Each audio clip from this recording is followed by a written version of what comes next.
7 अक्टूबर 2023 ये वो दिन था जब हमास ने इसराइल पर एक ऐसा अटैक किया जो पूरी दुनिया के लिए शॉकिंग था। इसराइल जो अपनी सिक्योरिटी सिस्टम के लिए फेमस है, वो इस अटैक के लिए बिल्कुल भी तैयार नहीं था। इस अटैक के तुरंत बाद इसराइल ने भी रेस्पॉन्स में गजा में हमास के खिलाफ लार्ज स्केल मिलिट्री ऑपरेशन शुरू कर दिया। लेकिन जैसे ही इसराइल ने अटैक शुरू कर दिया, उसके अगले ही दिन यानी कि 8 अक्टूबर को एक नया फ्रंट ओपन हो गया। इसराइल के नॉर्थ साइड लेबनान की तरफ से हिजबुल्लाह ने इसराइल पर हमले शुरू कर दिए। हिजबुल्लाह को हमास का साथी माना जाता है और वो इस कॉन्फ्लिक्ट में अचानक से एक्टिव हो गया। हिजबुल्लाह ने सबसे हेवी अटैक शिबा फार्म के एरिया में किए। ये एक डिस्प्यूटेड लैंड है जिसे लेबनान और इसराइल दोनों क्लेम करते हैं। यहाँ पर अंधाधुंध रॉकेट्स फायर हुए और इसराइली पोजीशंस पर भी एयर स्ट्राइक्स की गई। हिजबुल्लाह कोई नॉर्मल ग्रुप नहीं है, ये एक ईरान बैक्ड शिया मिलिटेंट ऑर्गेनाइजेशन है और साउथ लेबनान में इसका स्ट्रॉन्ग कंट्रोल है। इसकी सिर्फ मिलिट्री विंग ही नहीं बल्कि पॉलिटिकल विंग भी है।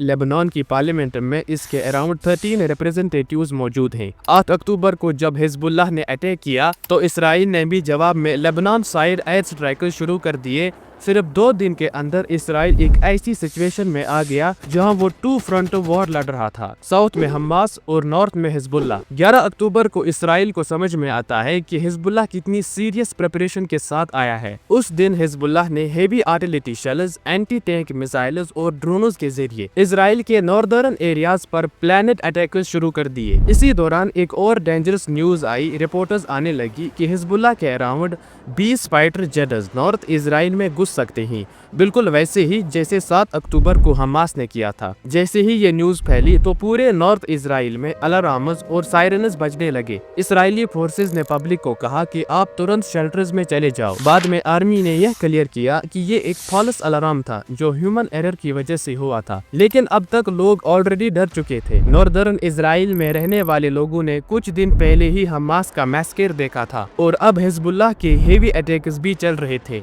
इसी वजह से लगभग 96,000 इसराइली सिविलियंस लेबनान बॉर्डर के पास से अपने घर छोड़कर सेफ एरियाज की तरफ शिफ्ट हो गए। दूसरी तरफ लेबनान साइड के बॉर्डर एरियाज में रहने वाले सिविलियंस भी पीछे हटने लगे। इस सिचुएशन ने इसराइल के अंदर पॉलिटिकल प्रेशर क्रिएट कर दिया। अपोजिशन पार्टीज ने नेतन्याहू पर सवाल उठाने शुरू कर दिए। उनका कहना था कि साउथ में भी लोग भाग रहे हैं और अब नॉर्थ में भी सिटीजन्स अपने घर में सेफ नहीं है। एक नॉर्मल इसराइली सिटीजन अपने ही मुल्क में रिलीफ कैंपस में रहने के लिए मजबूर हो गया है। प्रेशर बढ़ने पर बेंजामिन नेतन्याहू ने प्रॉमिस किया कि नॉर्थ से डिस्प्लेस्ड लोग जल्द ही वापस अपने घर जाएंगे। लेकिन काम इतना सिंपल नहीं था। लोग तभी वापस जाएंगे जब हिजबुल्लाह बैकफुट पर जाएगा। प्रॉब्लम ये थी कि हिजबुल्लाह हमास के कंपैरिजन में काफी ज्यादा पावरफुल है। इसके पास 1 लाख से भी ज्यादा फाइटर जेट्स, एडवांस्ड वेपन्स और ईरान की फुल बैकिंग है। डेली बेसिस पर क्लैशेस हो रहे थे। हिजबुल्लाह ने साउथ लेबनान में एक 4 लेयर डिफेंस सिस्टम बना रखा था। First layer tactical defence, second layer rockets और मिसाइल्स,